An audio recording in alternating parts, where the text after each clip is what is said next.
This is great for us, now that we're really an audio show. There's a pair of sunglasses out there that would have made a great sponsor back in the day when we had sponsors.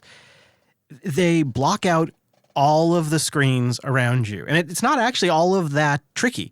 There's a company out there called Casper that makes, not the mattress company, I guess it's a different company, that makes a screen blocking film. And one entrepreneur with a last name of Blow, I think, or Blue, I can't remember his last name, he popped out the lenses in these cheap old sunglasses, put a pair on with this film over it, and then set off into the city and realized that he was blocking all of the televisions around him. All the annoying signs that use TVs, all the TVs in the bar that you're going to, and you don't care about that sports game on there. You don't have to see it anymore. So his name's Blue, B-L-E-W. And they're the IRL glasses. Yeah, they've even formed a company, and you guessed it, a Kickstarter. They've got a Kickstarter. Wow, they've raised $5,000 since we went on the air. That's not bad. When I first loaded this page about a half hour ago, they were at $75,000. Now they're at $80,000 with 1,207 backers with 21 days left to go. You can see everything except screens, they say. Yeah, I guess actually anything that is just a polarized lens, rotated 90 degrees and then flattened, can produce the same effect. So you don't actually need this one company's special film. So you can go play with this right now, and it won't block OLED screens. If you ever try to lie on a sun lounger and read your phone with sunglasses on, sometimes you get the same thing. Have you ever gone swimming with polarized sunglasses on? It's pretty cool.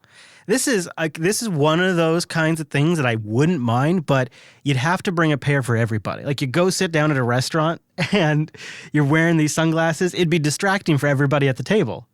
They get used to it just a couple times. Oh, that's that weird thing Chris does. No, you got to bring a pair for everybody. This is Linux Unplugged, episode 270 for October 9th, 2018.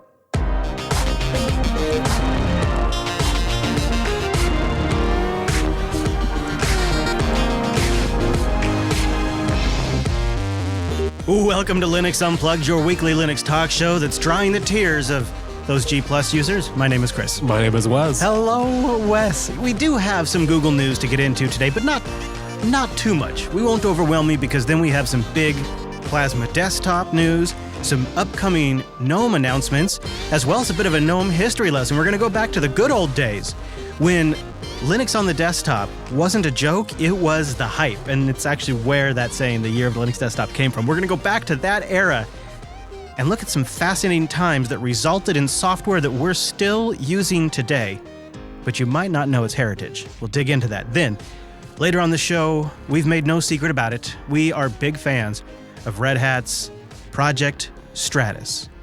It's a tool, or a layer really, that's bringing a bunch of existing technologies together on Linux to compete with ZFS and offer some of the same feature sets as Btrfs, but using established technologies like XFS, the DM layer of the Linux kernel, some of the same exact tools that LVM uses today. And Andy is one of the lead developers behind Project Stratis.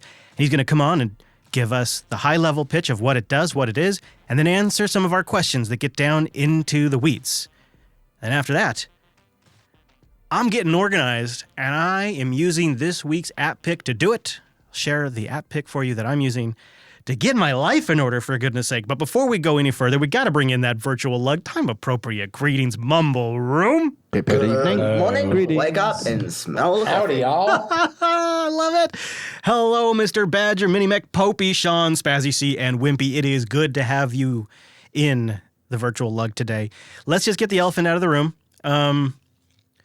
Big story this week. Google Plus is shutting down in the wake of a bit of a data leak, and maybe the bigger part of the story is that Google tried to keep it under wraps. And we're learning about this from a Wall Street Journal report that got memos from within Google. And the really damning stuff about this is these memos make it clear that leadership, such as the chief executive Sundar Pichai, was briefed on the plan not to notify users, which he signed off on.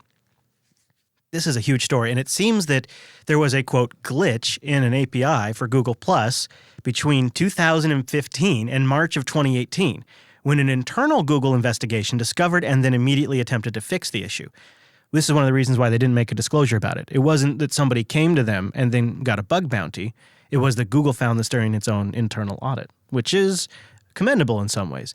The memo reviewed by the journal, prepared by Google's legal and policy staff, and then shared with senior executives, warned that disclosing the incident would likely trigger immediate regulatory interest and invite comparisons to Facebook's leak of user information from Cambridge Analytica. They did have some considerations, though, so whether we could accurately identify the users to inform, whether there was any actual evidence of misuse, and whether there were any actions a developer or user could actually take in response. They didn't find those, and that was one of the reasons they gave for not telling us. Which is kind of understandable. They believe it was never abused by any third-party application. It is sort of a gray area. I mean, it is our data, and I would like to know about what happens with it and how well protected it is, but are we really entitled to that? It seems like for the benefit of the industry, it's good. You know, it's good to be clear about this stuff. The way Google handled this announcement, I think, is a lesson in brilliant marketing. I don't like it, but boy, did they nail the messaging on this. So instead of coming out and being like, yeah, not only do we have a vulnerability, and not only are we shutting down Google+, and not only do we try to cover it all up, they take a totally different approach. Instead, they launched Project Strobe, protecting your data, improving third-party APIs, and sunsetting consumer Google+. So they announced this buzzword project, Project Strobe, that talks about auditing third-party APIs and clamping down on Gmail access. And then, as almost to make their case, even though Google, up until this point, had claimed that it was a platform, Google+, they cared very, very deeply about, now they actually use its failure as an excuse to move on. They say the consumer version of Google+ currently has low usage and engagement. Get ready for this one. 90% of Google+ user sessions are less than 5 seconds. That sounds like, oh, I clicked on a Google+ link, get out of here. That's exactly what it sounds like. So here's what was leaked, or potentially leaked. Here's what was capable of being leaked if third parties took advantage of this API flaw, which we don't know if that actually happened. It appears that the data is limited to static optional Google+ profile fields, which would include your name, email address, your occupation, your gender, and your age. It doesn't include other data from Google+ or other Google services like your Gmail or any G Suite content. They say when they discovered it, they believe that it was a result of subsequent Google+ code changes that caused interaction with the APIs that led this to be possible. So they probably just didn't have that many people doing very much good work on Google+ anymore, and some botched update. They mentioned that the review did highlight the significant challenges in creating and maintaining a successful Google+ that meets consumers' expectations. And given these challenges and the very low usage of the consumer version of Google+, we've decided to sunset the consumer version of Google+. Well, Chris, where are you going? What else is there? I stopped using Google+ a long time ago, but the reason why I wanted to include this in the show is, the people I have noticed that are still using it are people from the open source community. There are people. That's all that's left from what I can tell. It's photographers, Mike what's his face that used to be on Twit, and Elgin. Yeah, Elgin, Mike Elgin, and Alan Cox and other open source users. Linus used to host there. Like, that's who's left on Google+, right? Well, there's also a whole bunch of communities, in inverted commas communities, that they call. The Ubuntu one is one of the largest on Google+. It's got 288,000 people in it. It's pretty huge. Unfortunately, every post in there nowadays has a load of spam in the comments because Google clearly haven't cared enough to clear that stuff up. And if I go in there and have a look at the admin interface, it's just like constant spam all the time. It's been a really mixed message from the very beginning. They say they're going to implement this wind down over a 10-month period, slated for the completion by the end of next August. 10 months is a weird time frame. Looking at my G+ feed today, it's full of people saying, you can now find me here. Mm-hmm. You know, people choosing where they're going to go instead of G+. And a lot of times it seems to be Mastodon, and Diaspora seems to be getting a little bit of resurgence here and there as well. I'd say the one I've seen the most actually is Twitter, but the second one I've seen the most is Mastodon. Seems to be a good moment for Mastodon. Now, if Mastodon steps up and produces something or continues to produce something that people find compelling, they may have an opening now. Although I've thought from the day they launched it, there just wasn't a lot of room for a third social network, at least not here in the States. The States is a Coke and Pepsi country, right, left. Like we seem to get two brands and then we're good. We got Twitter and Facebook. 3 is confusing, Chris. Then you got the Instagrams and you got the WhatsApp. It's just too much. There was no room for Google Plus and its silly circles. There just wasn't any room for it. That's why they had to cram it into YouTube to try to force usage, but that didn't really work out too well either. And, the real tell there was that Google's own executives stopped posting to Google Plus and started posting to Twitter about 3 years ago. Seriously. That was, as soon as I noticed that, I'm like, They don't believe it. Not dog food. Yeah, that's not good. So, but I as much as sort of I seem flippant about it, for those of you who got value out of it, which is probably someone in our audience, I'm sorry about your loss. Guess it's just one of those dangers of these closed services. If this had happened 2 years ago, I would have been beside myself.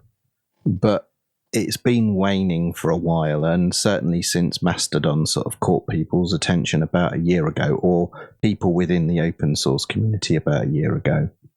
It's very active over on Mastodon now, and I think that I've been posting there where I haven't been posting on G+ for a while now. Mm-hmm. I've resisted Mastodon just because I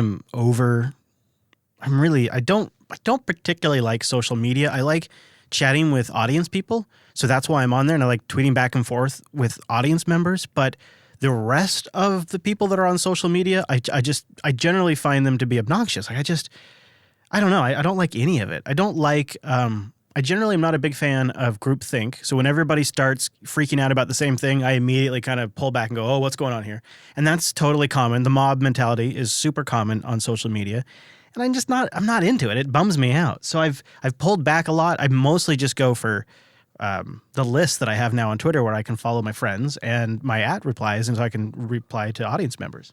Have you seen in England this week, there's been a program called The Circle, and my wife's been going crazy about it. It's a social media quote-unquote experiment where they take, it's like Big Brother sort of, where they lock some people up in a apartment complex, and they use nothing but social media to communicate. It's really fascinating. They've had, men pretending to be girls and girls pretending to be men, and straight people pretending to be gay and vice versa. And, it's really interesting to watch how the different factions within that group communicate. And like what you said, people they're very quick to pick up the pitchfork and form a mob. And it shows how when, a lot of them, one of the comments someone said was, it's easy to forget that there's an actual person behind the screen when you get on that keyboard.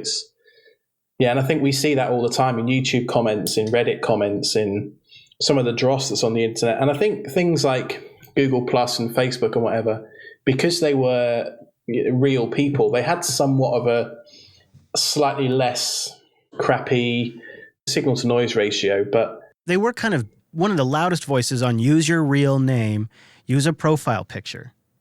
And that was kind of one of the bigger things they pushed. Just in terms of online discourse, I, over the years of doing these shows, have gotten many very, very upset emails or comments. And if I respond in kind and I go in all guns blazing, then usually it just derails. But if I respond to them in a calm, rational way, I have to be in the right place emotionally to do that. But if I respond in sort of a calm, rational way, really, my experience shows me 9 times out of 10, I get an email back that goes, oh man, I was just having a bad day. I didn't even really think about the fact that you're a real person too. Like, I just was super upset about stuff. I've gotten so many of those emails.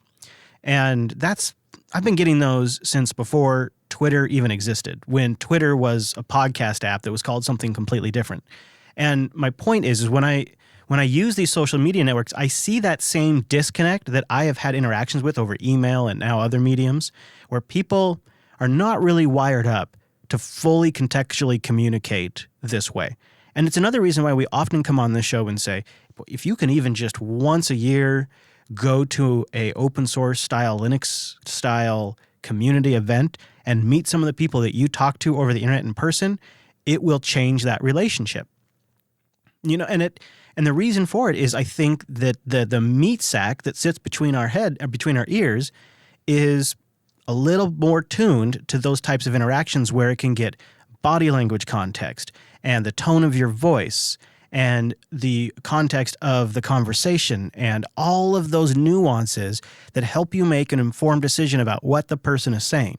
And when it's all over text, we project a little bit. We read intention into it. We think, are they mad at us? Did I do something wrong? Like, I made this mistake where I sent somebody a file via Slack on Sunday, and it was a coworker who is down in Texas, and she doesn't work 7 days a week like I do. So for her, she's getting these messages on a Sunday, and she's like, "Okay, thanks." ... And then that was all she sent. I'm like, "Oh man, did I piss her off? I probably made her phone buzz on a Sunday afternoon, and it's evening down there, and I start feeling like all these waves of guilt, and I even thought about writing her apology Monday morning. I thought about writing her apology right then, but then I thought, no, that'll just send her more messages. I shouldn't do that. That'll upset her more. I'll wait till Monday morning, and I'll write her an apology on Monday morning saying, sorry, I didn't think about your phone might beep when I sent you a Slack. All this is going on in my head within 30 seconds of sending her that. And well, she says, it could be nothing, right? It could be just she might have meant thanks. Right. Yep. I mean, I guess it's not surprising. It is a new form of communication, so maybe it isn't weird that we're struggling with it because we're not. We're still trying to figure out like the guardrails and how to make it work. Yeah. So that's why I think it is very true that the context in this kind of stuff really matters. All right. Well, let's shift gears now and go from the heady community stuff, and let's move into and I guess one more thing to that is I think that's why things like Mumble stick around, because people get more context in voice chat and stuff like that. Okay, so let's move into some new Plasma features. Yeah, the good news of the show. Plasma 5.14 landed this morning, and I've already updated my Neon boxes. It's got a couple of great new features. I'll just mention a couple because I know not everybody out there cares, but for those of us who follow this stuff, there's a new display configuration widget for screen management, which is nice. You plug in an external display, little widget comes up by your system tray and says, is there just a quick screen layout? Do you want to go into presentation mode, which I think is pretty neat? Presentation mode will turn your power management settings so that your computer and screen do not turn off during your presentation.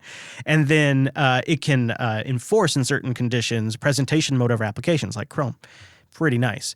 And the audio volume widget now has a built-in speaker test feature, which I can tell you how useful that could be. Oh, yeah. Mm-hmm. And thankfully, the network widget now works again with SSH VPN tunnels, which is slick right there. It's one of those things that you don't think about until you have one, and you're like, why is this not showing up? I am so thankful that it's so easy to do standard like PPTP VPNs and things like that. So getting an SSH tunnel is going to be great. And then just, what was it? 1 or 2 episodes ago, we were talking about Discover, getting FW update support.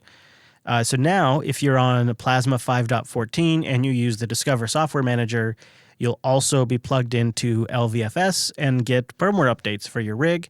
And it gains support for snap channels, which, if I am correct, is that, maybe Popey Wimpy, correct me, is that different types of like the beta channel versus the stable channel of a snap? Right. Very cool.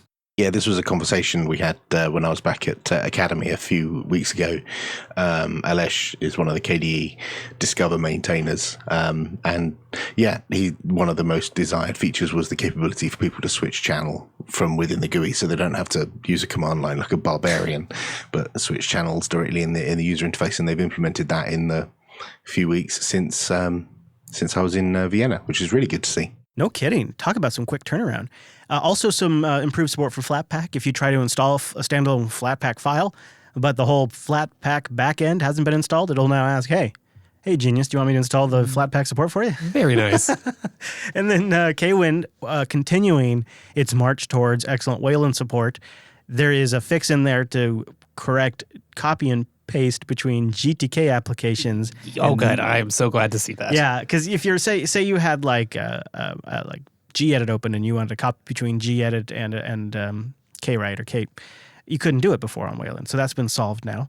And a considerably improved and polished KWin effects throughout, including a completely rewritten dim inactive effect, which is a neat effect you can set in KWin when a window goes inactive. So you get 3 or 4 windows up. Only the active window is lit up. The other ones can have a dim effect. They can even blur a little bit. They can go translucent. And this is kind of a neat way to help your eye cut through visual clutter. So you need a couple of windows up on your screen. Maybe you arrange things like on the OBS machine, I've got 3 windows open right now. It's pretty easy to tell which one's active because the close and minimize buttons are lit up. And so that's how I can quickly tell which is the active window. However, if you wanted a more dramatic visual cue, you could have it so that the only application that was its regular lit state was the active applications, and all of the other windows would take a slight dim effect. And that's been totally rewritten in this version of Plasma, including a new scale effect and rewriting the glide effect when windows glide around on the screen. Just lots of little polish. Love it, man. I just am so happy with it. And rocking the Neon 1804, and the updates came down this morning. It's been... I knew what I'll be installing tonight. And I notice like almost every day now, there's some thread in our Linux or on some blog post about how somebody's just discovered Plasma. The popularity is real. It's not just us. Okay.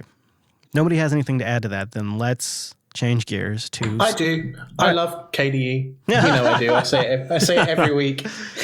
Yeah. And let's do... Okay, well then if Alex is going to chime in, then we have to check in on Popey. And Popey's laptop that was installed in the air running Neon at the time. Is that installation still standing, Mr. Popey? That's the same installation, the one that I upgraded to 1804 just last week. Yes. Boom. Still stands. All right, ladies and gentlemen, that is your Popey Neon laptop update. We need a jingle right there.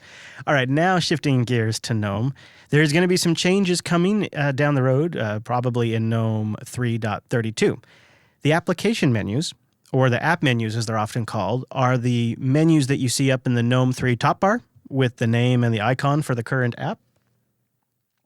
Well, these menus have been with us since the very, very beginning of GNOME, and they're going to be retired in the next released version of GNOME, GNOME 3.2. So no more app menus up in the top menu bar of GNOME Shell. The applications themselves that have menus, like when you hold down Alt for like File and Edit, those can remain. But the ones up in the shell bar are going away. One little area you could click that was never used very much anyway. Sometimes had quitter preferences in there. They feel, and this is from Alan Day's blog post. He writes, when app menus were first introduced, they were intended to play two main roles. First, they were supposed to contain application level menu items like preferences, about, and quit. Secondly, they were supposed to indicate which app was focused. Unfortunately, we've seen app menus not performing well over the years despite an effort to improve them. People don't always engage with them. Often they haven't realized that the menus are interactive or even remembered that they are there. I'm not too surprised by that. I mean, I'm guilty of that myself. Now, he writes, we're planning on removing application menus from GNOME in time for the next release, version 3.32. The application menus will no longer be shown in the top bar. Each GNOME application will move the items from its app menu to the menu inside the application window. If an application, read most of them, if an application fails to remove its app menu by 3.32, it will be shown in the app's header bar using the fallback UI that is already provided by GTK. This means there's no danger of menu items not being accessible if the app fails to migrate in time. I think I'd love to hear Wimpy's take on this, just because he's our number one Ubuntu Mate guy right here. Boom, right there. And Ubuntu Mate is kind of around because a lot of people don't like the changes in GNOME. I wasn't sure how far I could take that. So Wimpy, what are your thoughts on these kinds of changes? My first thought, and I'll let you take it from there, was I wonder if there was a discussion about how to improve them and make them more useful, or if the conversation immediately went, let's remove them. Who can say? I wasn't part of those conversations. Obviously, GNOME have their own design direction, and they've iterated on that over many years now. And they've also not been frightened of going back from a decision they've made previously. So I think, we should let them do the things that the way they want to do it, because if GNOME isn't a desktop interface workflow that you are comfortable with or like, then good news, Linux has got plenty of other desktop environments to choose from, and I'm sure there's one out there that will suit you more appropriately. I'm reading between lines there a little bit. Not really. Honestly, from my point of view, I don't actually care what GNOME decide to do or don't do. It's their project. It's down to them and their designers to set the direction that they want to go in. And if some people love that stuff and it draws people to GNOME, then great. And if some people don't like it and it pushes people towards KDE or Mate or something else, then that's fine too. There's still plenty of well-supported desktop environments out there on all the major distributions. So, yeah, just find one that suits you. Okay, that does make sense. Now, here's what the counter argument would be. The counter argument would be, well, now Wimpy, it's shipping on all of the major distros by default, and new users coming to Linux, Wimpy. This is what they're experiencing out of the box. And so we must defend this pretend user that we're making up on our heads for a straw man argument. No, they're not. New users aren't coming to GNOME 3.20. They're coming to Ubuntu 18.04. They're coming to Ubuntu 16.04. That's where those users are going. It's only the absolute lunatics who are using Arch, or the tiny niche who are using Fedora, or the Germans who are using SUSE, who are getting these weird new versions of GNOME. Your average user is using Ubuntu 18.04, and they're using the user interface that you know and love today. Yeah, and I think really what you're saying there is that there is another layer of catch here, where if something was to radically change in GNOME, there's the distributions that still can have vendor patches that can apply to it to restore that functionality. And we get flack for that. People moan at us because we hold back versions of Nautilus or other things, because we have a large number of users who care about these things, and they tell us when stuff is objectionable. And it's all very well designing something for the future, but we've got people right now who are using these systems, and they need to use a system that is familiar and intuitive and easy to use, and all those other, UX terms. We'll see what this looks like in 2004 when the next LTS comes around. It's interesting. I often don't object personally to a lot of the changes GNOME makes. But it's strange to see a project that feels like a stable desktop that is changing so much and removing features. Most change I think that we see is accretive, right? We're like, oh, Krita got a new feature this week. That's really cool. GNOME does it differently. Yeah, it's simplifying, though. It can be a good thing. It can be an easier code base to maintain. It can make moving to new display technologies easier. It can make re-architecting your desktop shell easier. So there's reasons to do it. You're right. They're not doing it for the fun. They're not doing it because they want to annoy their users, or they don't want their desktop to be pretty and usable. They're doing it because a perceived benefit to the user and the developer. So it makes total sense to do these things. It's just frustrating for users who have come to love icons on the desktop or menus in the menu bar or whatever it is that's being modified. It just frustrates users because we're all resistant to change. But you go back to what GTK 2 and GNOME 2 looked like. I was going to say like 5 years ago, but I meant 5 minutes ago in Ubuntu Mate. But you looked at what it looked like. People have moved on. Like some people have, and those who haven't, there are other alternatives for them. Well, why don't we go back in time a little bit? So you heard Popey there mention Nautilus. The history of Nautilus is fascinating. And I recently came across someone who had front and center experience with it in a completely unexpected environment.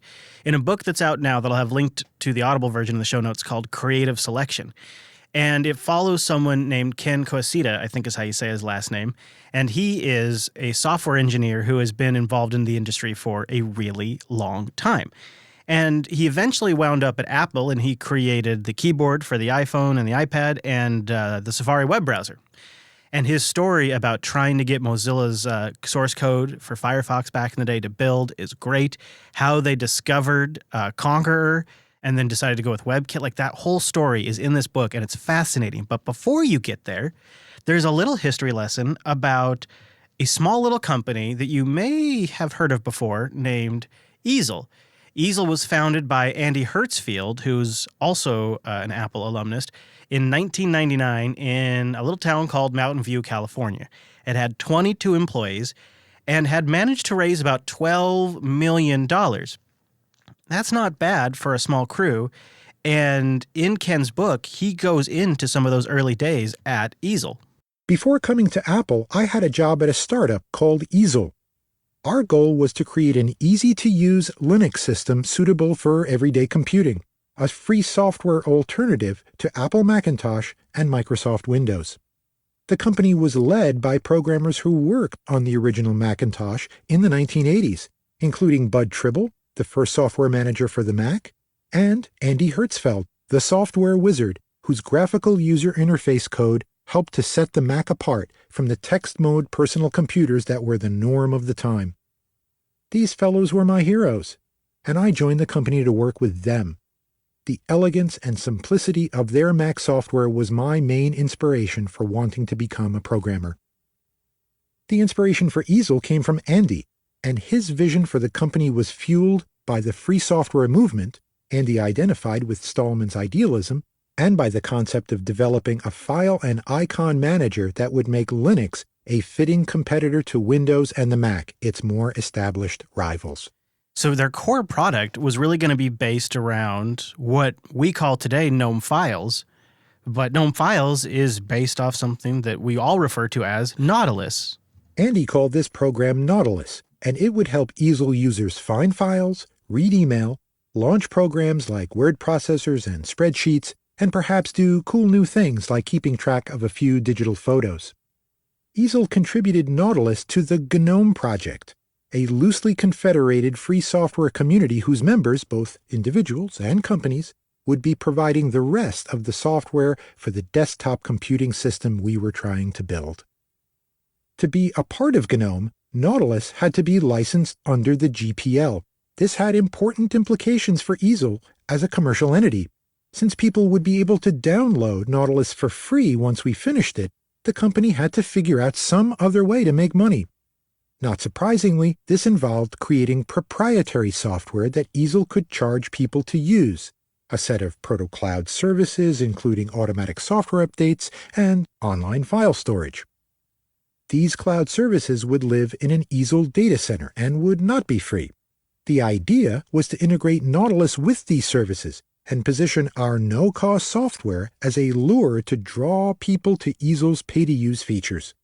The combination of .com fervor, enthusiasm over Linux and free software, abundant venture capital money, and our founder's connection to the Mac made it seem to me that Easel might just be the next big thing. So you have to put yourself in the mindset of the time. This is the late 90s, early 2000s. Linux is powering the .com boom, and the hype around Linux on the desktop was really strong. And it was where that joke originated. It's the year of the Linux desktop. That's where this comes from, and that's why as it goes on, it gets to be even more of a joke. You were doing some searching, though, during the clip, and you can still find references to Easel in GNOME Files source code. Yeah, Wimpy pointed it out, but it's all over there. Yeah, it's pretty fascinating. And so they were like, we can't lose. We've got this cool new, what he refers to in the book as proto-cloud services. We didn't call it the cloud back then. It was just online storage. It was a better day, that's for sure. Yeah. And they had some other really cool like update management software. And they thought, okay, this is going to be it. We'll create this software. People can manage the updates across multiple Linux boxes. When they run out of file storage, they can save to our cloud storage. They didn't call it that, which will have integrated in with the file manager. And it's just going to be great. There was just a few problems. Number one, people didn't have that great of bandwidth. Number two, they fumbled the opportunity. But if indeed we had this chance, we fumbled it. We never lived up to any of our lofty goals. Chief among our missteps was failing to conceive of our software as a single product instead of as a set of separate projects. We never figured out how to integrate the pieces. Nothing worked smoothly. Our software update feature was riddled with bugs that often broke programs while trying to update them. Our code to connect Nautilus to our cloud services didn't work at all. The Nautilus team had persistent problems coordinating with GNOME. The loose structure and lack of profit motive of the free software community meant that they did not share our money-making goals or care to coordinate with us so that we could meet our delivery schedules. All these setbacks caused delay after delay. Yeah, and things didn't go too well. After Easel launched Nautilus 1.0, the company then laid off 40 of its 70-member staff, and then things kind of spun down from there. The company didn't really manage to pull it out, despite even getting a substantial investment from Dell in December of 2000. The company failed to successfully monetize or secure more funding before their venture capital ran out, and things had changed a lot in that .com boom bust time. By March of 2001, things just were different and the market was beginning to shift. But the sort of silver lining of all of this, not only did all of those folks go on to do bigger and better things, but we now get GNOME files because the core software was GPL. And even though the company went bust and the people that worked on it are now doing other things, here we are in 2018 still using stuff that was created in 1999 and has been refined and refined and refined over time. And it's been changed a lot, but it still has that heritage. And it was kind of ahead of its time in a lot of ways with its cloud storage solution. I remember Ubuntu had one too. Ubuntu 1 was originally going to be a cloud storage and syncing solution. Yeah, that was a big thing that people wanted to get into for a while. And it took really until Dropbox in that modern era to get things right. But that GNOME files goes way back. It is neat that it's still around and it's still useful. It's not a bad file manager. Yeah. As long as you're using the Ubuntu version one, apparently now. Hey-oh. All right, well, so there you go. There's a little GNOME history. If you have a project that you would think would make really good for us to go back into, especially if there's like some audio we could pull from a YouTube video or a book somewhere out there, let us know. linuxunplugged.com/contact. That was a proto segment, sort of like a version 00.00001. Put it at the wall. See what it was like. Yeah, we'd like to expand that later on and do something a little more and do projects that people are fascinated about that would apply to more than just GNOME users and things like that. So if you have a suggestion, linuxunplugged.com/contact. And let me check. While I'm doing a little bit of admin work here, going to bring up the jobs page. It looks like there are still 2 AWS. Oh no. Only one of each now, it appears. So there is an AWS training architect position open at Linux Academy, and there is a Microsoft Azure training architect position. Both are full-time with full benefits and all of that, and are remote. So I'm going to put a link to that in the show notes. I got to remember to do that right now. I'll put a link to this in the show notes if you would like to apply for those. They're also looking for a full-stack Node developer, a Ruby developer, which is also remote, finance controller. There's several jobs actually open. Man, that Linux Academy, growing like cray. Moving and shaking. Yeah, they are. So I will put a link to that right above the Stratis stuff. So if you're interested, go check that out. linuxunplugged.com/270. Figure we get the audience hooked up with the good stuff. You know what I'm saying? Looking up for the audience. All right, so let's move forward now. So we just looked back at GNOME past. Well, let's look forward at Linux storage in the future. Now, for a while, we've been talking about Project Stratis, which is an effort that's happening over at Red Hat to bring together various components of Linux's structured subsystems for storage. And there's several of them that exist already, including well-established file systems like XFS that I'm a huge fan of, LVM, which relies on a bunch of fundamental technologies that we're all pretty familiar with. Stratis is a new approach to constructing a volume managing file systems, whose really its primary innovation that Stratis is bringing and what's going to kind of make it come to market pretty fast is it's reusing existing Linux components. And it really has my interest piqued because A, it's based on XFS. Oh, you love it. You're already there. You're already there. And B, it's promising to try to drive feature comparity with ZFS and Btrfs. It's pretty fascinating. And this last week, they hit version 1.0. The big 1.0. It's a major milestone. So we thought, well, let's bring one of the lead developers from Red Hat on the show to talk about it. We asked Andy Grover to join us. So joining us right now is Andy Grover, and he is a principal software engineer over at Red Hat, and he's been hacking away on Project Stratis. And I recently saw him blogging about 1.0. Had to get him on the show and talk about it. Andy, welcome to Linux Unplugged. Hey, Chris. Thanks a lot. Glad to be here. Hey, no, thank you very much. So for the folks that aren't familiar with it, give them the elevator pitch on what Project Stratis is. Well, I think we have a couple options for like advanced storage features on Linux, but I don't think any of them, for various reasons, have like really necessarily hit all the sweet spots. So I don't know if Stratis is going to hit all the sweet spots, but I think it's going to fill in. It really is meant to provide an easier way for people to manage their local storage, so they don't have to worry about like extending partitions or anything like that. It's just, it kind of does all those things for you. And so you just get the benefits of these advanced storage features.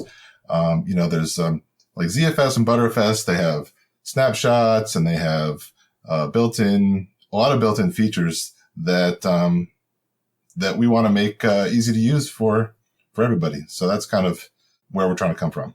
What about some of the projects out there right now? I mean, ZFS, Btrfs, or even some of the up and coming things like Bcachefs. What about those made them not really seem like a good fit? Why a new project? That's a great question.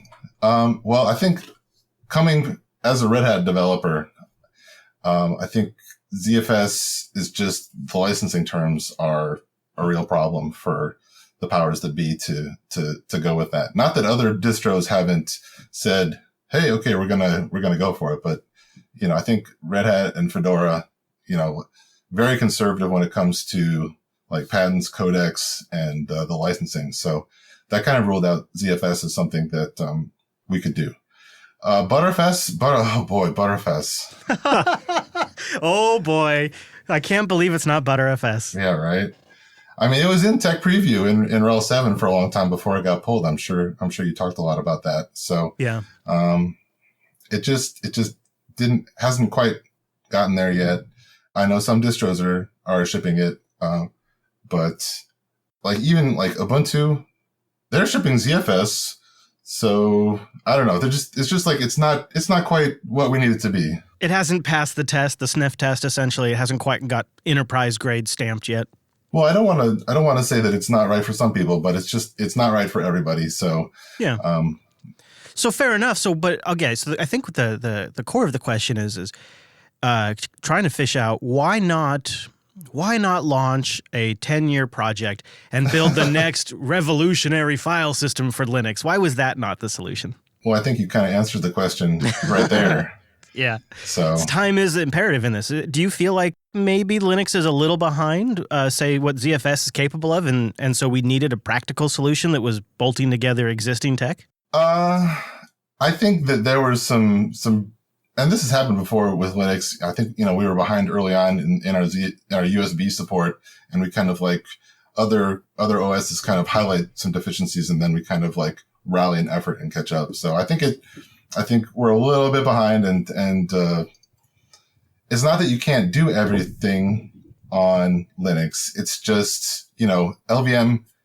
I mean, I think we'll talk about this more later. I mean, LVM and Stratis are both kind of leveraging the same core kernel capabilities, but LVM maybe isn't necessarily as easy as it could be to use, and some of the other options aren't maybe an option either. So I think there's space for Stratis to come in and support these things and get there and have it in 2 years instead of 10 years. Yeah, that seems like one of the key things there.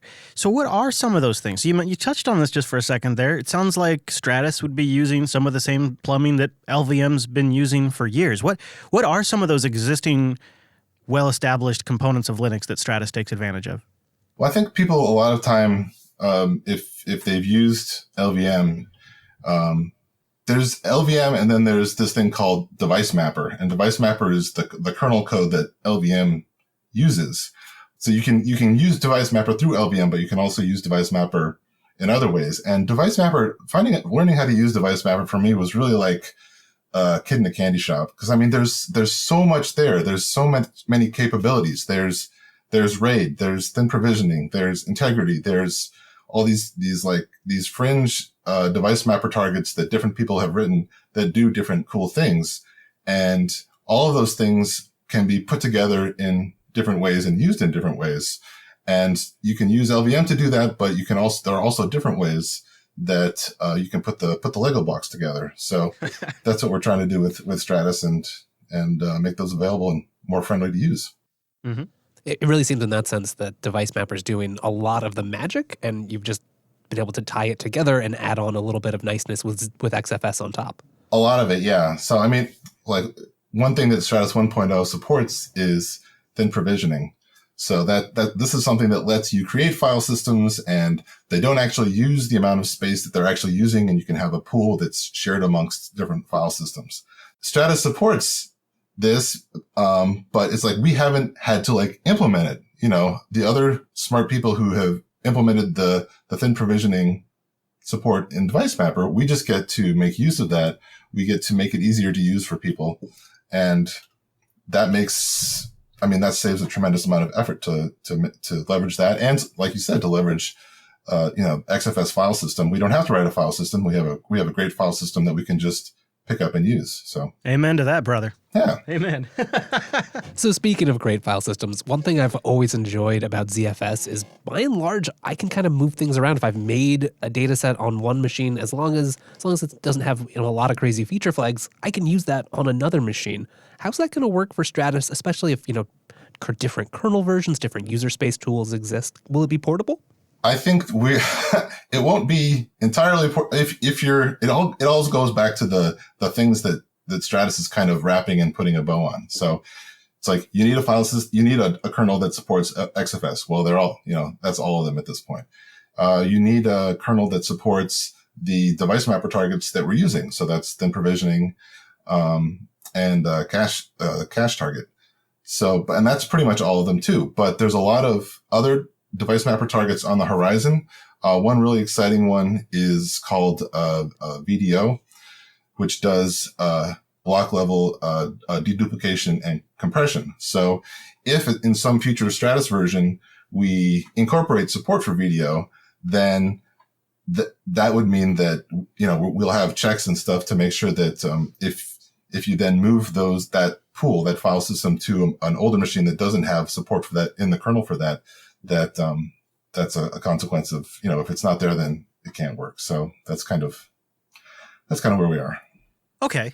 I think that's probably to be expected, especially at this stage in the project. So let me ask you something else that's going to be a little more challenging to answer. If I were to have a conversation with, say, a ZFS expert, they'd tell me that part of what makes ZFS so dang great is that it's total integration from top to bottom. In fact, they're such fans of it, Andy, they'd say, don't even use one of those dirty RAID controller cards. Don't put a dirty hardware RAID in there. Let ZFS control the entire stack because of its integrated brilliance.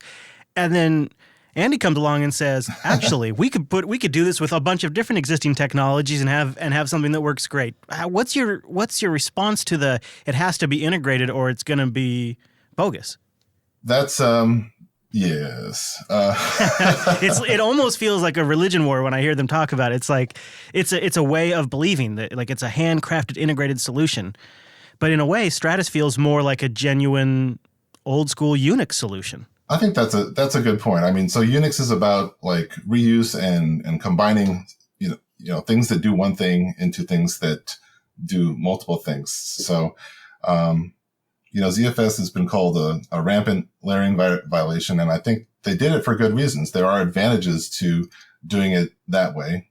I think that I'm not sure if all those advantages have actually been fully realized. So I'm pretty optimistic about what we'll be able to achieve. Like one of the things is like if you have a disk that fails on a ZFS pool, it's like you can track if you have like a sector that fails on a disk in a ZFS pool, it's like you can track all the way up through the ZFS data structures to like exactly the files that are affected. So that is going to be harder for Stratis, but I think it still could be possible. And I think that there are other advantages that having a more layered approach give us that can outweigh that.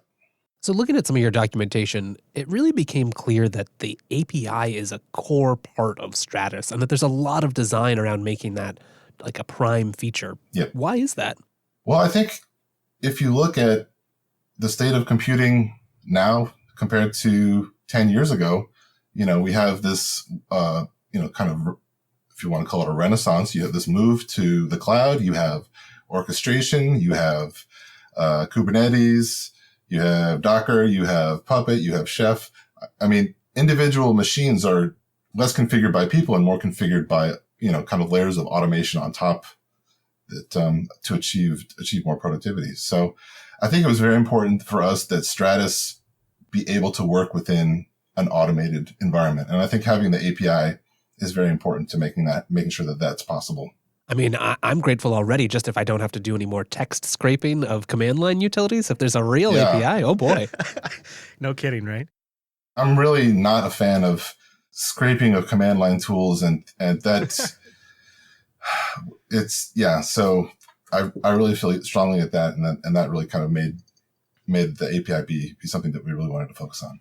And I think that's going to be one of the leading factors of adoption for this. I think that's what's going to drive other distributions to adopt it. So let's talk about that for a second. Okay. I bet the intention here is to have this to be more than a quote-unquote Red Hat project. It'd probably be nice to have it be a general community project. That would be great. How is that possible? Like, what thoughts do you have there? I'm not asking you to solve the problem, but do you have thoughts around opening it up to a wider community? Well, I think it's kind of a if you build it, they will come sort of thing.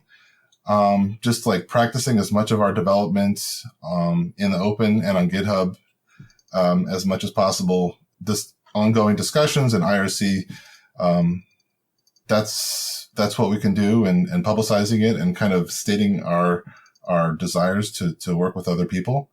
And I think it always, like, you kind of have to like have something, and then people see that, and they want to work on something that is not going to. Their efforts aren't going to go to waste. So I hope that with 1.0, we've shown that we're serious and that we'd like to work with other people and build it. And the more the project goes on, like the more possible new things and interesting things that people could hook onto and make their own in the code base. I think the number of those things has really gone up. So I'm hopeful that people will do that. It's a little bit difficult because so we didn't write it in C. We decided to write it in Rust. Yeah. And there's a lot of reasons why we decided to do that we can talk about. But the big concern was that was going to hinder our adoption of, that was going to kind of push away developers a little bit. I hope it doesn't. And maybe it'll attract other potential developers. So it was like developers and then getting onto other distros, that it's an additional build dependency that is there. So I'm hoping that things will work out. Right. I think the choice to use Rust was a really fascinating one. I think that's actually something I've heard people mention about the project. So it's created some hype in some circles at least. So maybe it's done some good as well.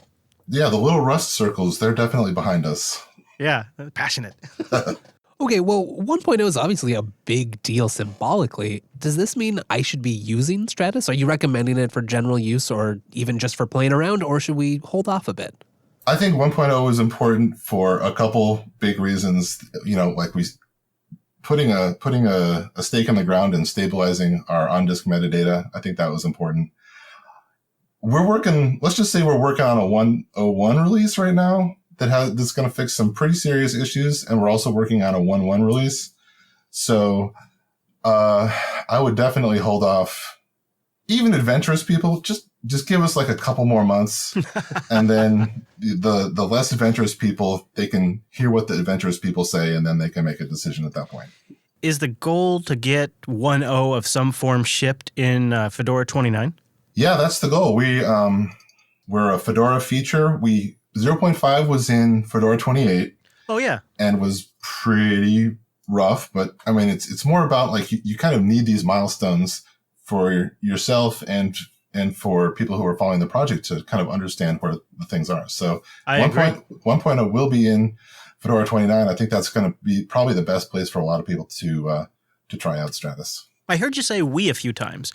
Can you give me a rough idea of, like, how is the project structured? Is it more than just Andy? Is it a few people? Is it a whole division within Red Hat that has its own building? Like, what kind of? Okay, all right, but maybe that's a little overboard. But, like, what's it look like? Well, we have our core team is 4 people right now, including myself, all Red Hat people, and we've also had a number of kind of what you could call like drive-by contributions from a number of people fixing up things. So, there's 4 of us at Red Hat currently working full-time on the project.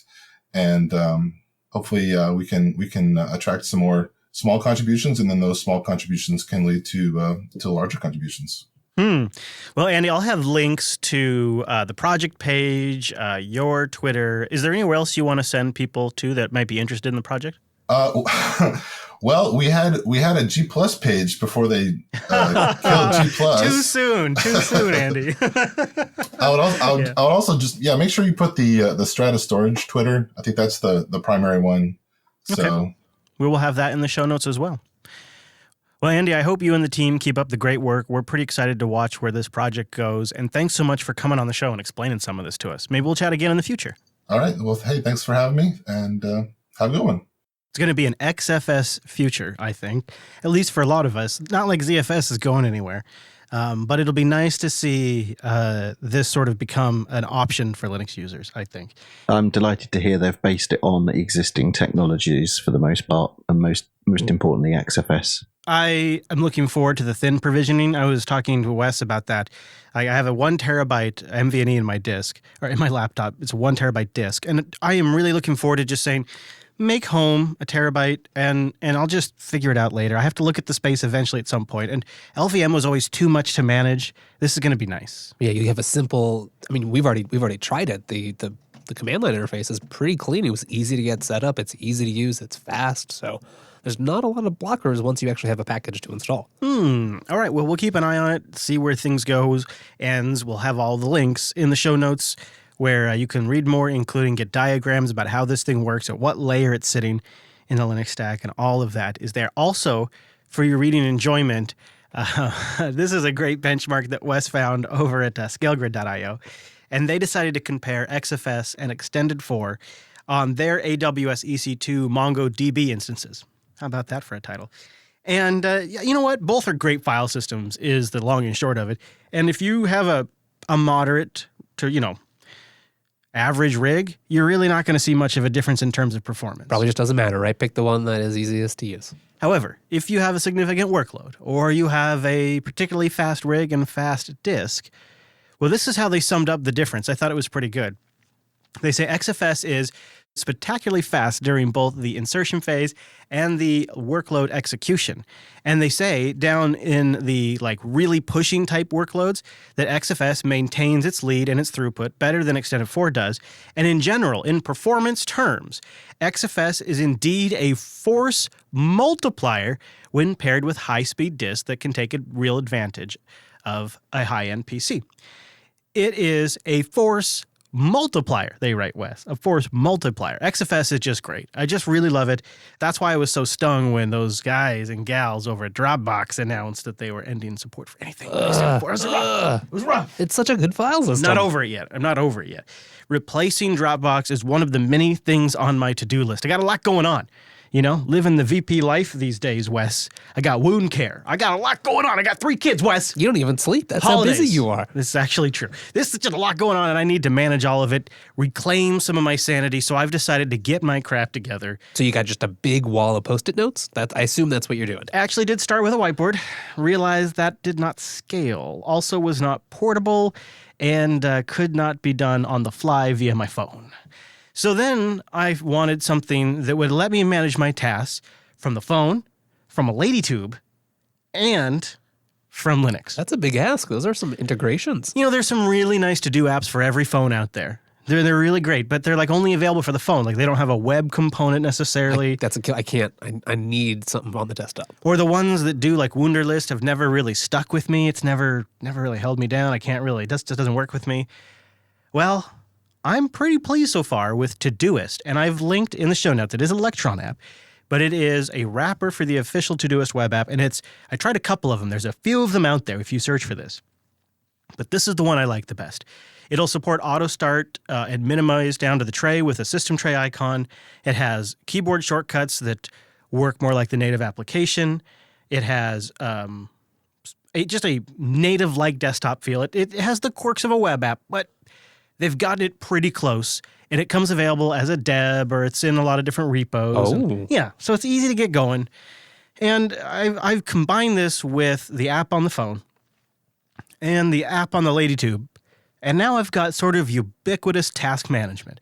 I can summon Siri or the Echo, and I can say, add a task to my list. I can sit down, and I just have Workspace 5 dedicated to this application. It's the only thing on Workspace 5, so I can go right to Workspace 5 and make it to do boom, boom, boom as fast as I can think about it. And that's key, right? You need to be able to dump them as you come up with them. Here's the other thing that's great. It has natural language support.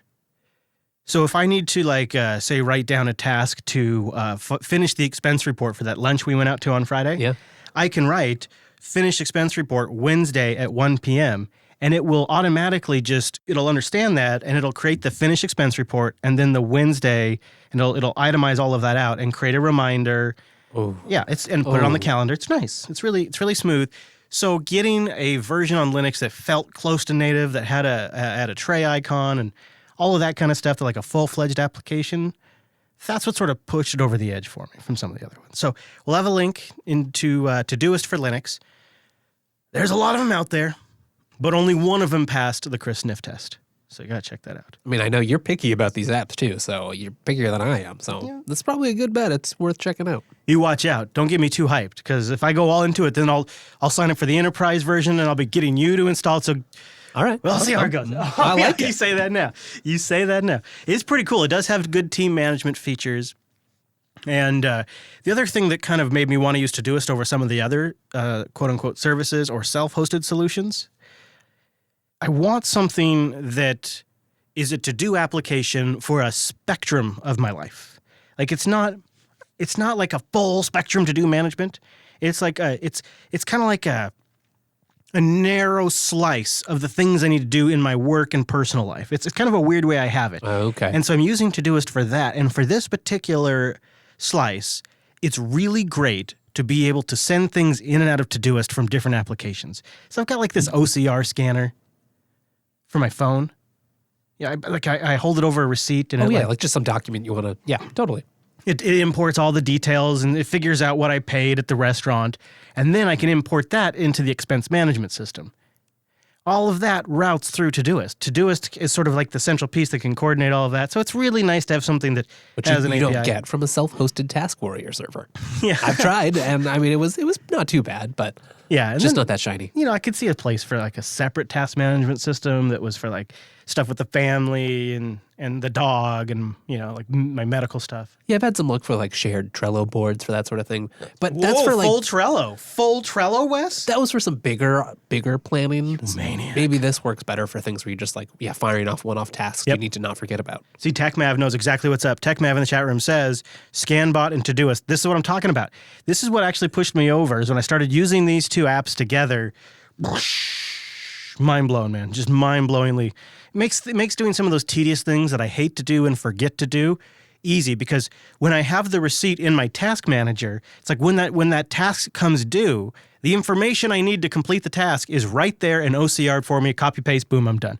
It makes it so much quicker. I love it. There's no blockers. You just get your work done. And they give you an iCal feed so you can sync it to a calendar so you can get all of the tasks overlaid on your calendar. Perfect. I love it. So anyways, that's my pitch for Todoist. I actually signed up for their premium one too, because then you get like some features that they should just build in. I'm pretty sure you just wanted an excuse to promote one more Electron app. Well done, sir. You are talking to the guy who runs Natifier on like all of the web apps he uses all the time now. I'm that guy. I'm spinning up spaces on my desktop. I'm spinning up virtual desktops just so that way I can put another Natifier window on that virtual desktop. It's getting better. There's so many damn web apps these days, Wes. So many.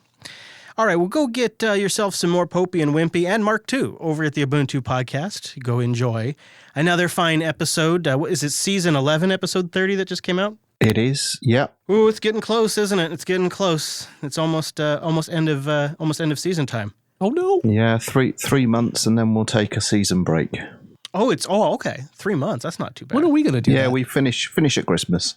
Oh, okay. That's not. I mean, I can prep myself. That's enough time for me to let that soak in. I can. That's good to know, because now I can prep myself. I don't know what I'm going to do. Yeah, what do you listen to when you need a break from your relatives around the holidays? We need a season break. You're right. Mm-hmm. We do need a season break. I like that. Our season could just be like the Christmas holiday week or something. Yeah. It could be like a short season break. We don't have to like have this whole curry rule. That could just be something. We could just get curry on the side anyway while we're working. Yeah, man. You're doing it wrong. If you don't have curry, you're just doing it wrong. Yeah, we really mandatory. So yeah, okay, all right. That does make sense the more we think about it. Actually, if we can have an excuse to mandate getting curry, why would we not take that out? God, what was I thinking? They're brilliant over there. You just got to watch and pay attention and just pick up a few lessons from time to time. That's true. Go get more Wes Payne over on the TechSnap show, techsnap.systems. He's also at Wes Payne. Why do I always doubt that? It's accurate. You're spot on. It's Payne with a Y, too. Oh, yeah. Like a action hero, like an 80s movie actor action Pretty hero. much how my life goes. You're like the podcasting version of Hulk Hogan without the whole drama thing that happened with Gawker. Let's not bring that Let's up. not bring that in. All right, I'm at Chris LAS. You can follow me on the Twitter if you'd like. I don't really care. I don't use it a whole lot, but I do try to respond to tweets.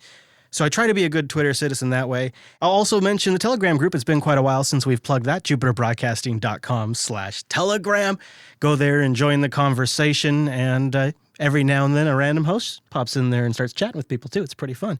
And of course, we encourage you to join this show live. We do it on a Tuesday at 2 p.m. Pacific. You can get that converted to your time zone over at jupiterbroadcasting.com/calendar. Now, links to everything we talked about today over at linuxunplugged.com/270, including the stuff for Project Stratis and more information about Easel and their contributions to open source. Go read up about all of that, as well as the community news and bonus links in there that didn't even make it in the podcast. Thanks so much for tuning this week's episode of the Unplugged program. Hope you can join us live next week, but if you can't, linuxunplugged.com/subscribe for all the ways to get this show every single Tuesday!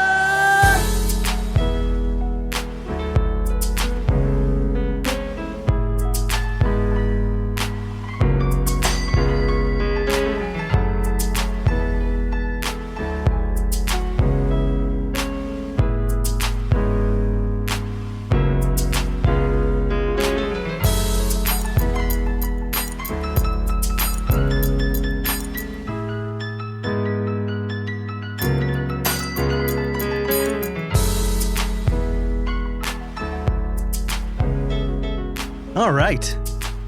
270 feels like a nice round one. Nice round one right there. Quality episode. It's really great. Thank you, Andy, for having you on. Great to get those questions answered in there. Now, we just got to name this thing, and then we're going to clear out for the Ask Noah program, which is coming up on the live stream next. I've got a question for you, Chris. Yes, sir. Where's this review of the Precision Workstation? Oh, I know. I should have said something in the show. Well, you see, we have a particular kind of review scenario we're putting it through, and we're making a special episode that will be airing the week I go to meet BSD. And so it's all part of a bigger episode, so that's why it got delayed. But I meant to bring that up in the show because I'll give you a little preview that isn't directly related to the review, but I decided 1604 is fine, but let's put 1810 on there. So I put 1810 stock Ubuntu on there. When I first logged in, I sat there for a minute just taking it in. I'll have to show you what I'm talking about. The new theme with this screen it's vibrant. It jumps off the screen. It is beautiful. I don't know what they're doing on this monitor, and I don't know what's happening in that theme, but I mean, Mac OS and Windows don't have anything on this look. It was so gorgeous. And I don't know, maybe I was having a stroke when I saw it, but I couldn't believe how brilliant and shiny it looked. It looked the best I've ever seen Linux look on a 4K screen. And it's just this edge-to-edge infinity glass, on this 4K super nice monitor. Man, I'll show you before you leave the studio. I'm excited to see it. Yeah, it does look gorgeous. I've been running it in a full screen VM on my XPS 15 with a UHD panel, and yes, it's striking. Yeah. Ooh. Yeah, this laptop's been fun. So we had to come up with a particular challenge for it, just to kind of put into a workload that maybe somebody buying a machine like this would want. So it kind of delayed it because then we wanted to wrap it in with a wider subject. So it'll come out, but it'll probably be not next week, but the week after, because I'm going to meet BSD, which is happening the weekend before that Unplugged, and then I'll be traveling home during Unplugged. But we'll have a show if all goes as planned. Now that I've said that on air, it's better happening. And we have promised people. I do have good news. We have bad news and good news. It didn't quite make it into the show. The bad news is that a Chrome developer recently confirmed that they have no plans to enable hardware acceleration on Linux. Even when you go turn the flag on in the config settings, it actually isn't hardware enabled. It lies to you. The flag is a lie. It's false flag, as Joey put it on OMG Ubuntu, which did make me chuckle. And And in his OMG Ubuntu article, which I think we'll have in the show notes, maybe make sure we have in the show notes for me. Would you mind? I will look right now. There are builds that do actually have hardware acceleration. So when I saw that news, I thought to myself, well, crud. We're never going to get that new game streaming tech that we just talked about last week on the show. Linux users are out. However, not more than 8 hours ago, I got confirmation from a listener who is successfully playing full screen, 60 frames a second, 1080p Assassin's Creed on his Fedora workstation using Intel graphics as part of the beta to the Project Stream. Wow. So it is doable. He's got a more modern Intel chipset, but it is doable. He says it's taking about 20 megabits a second of his network. So you do have to have a pretty solid They connection. mean it. But it does look like this Project Stream from Google is playable on Linux. It might just all be happening on the CPU. It might not be happening on the GPU. He's just got a beefy machine. But it's happening.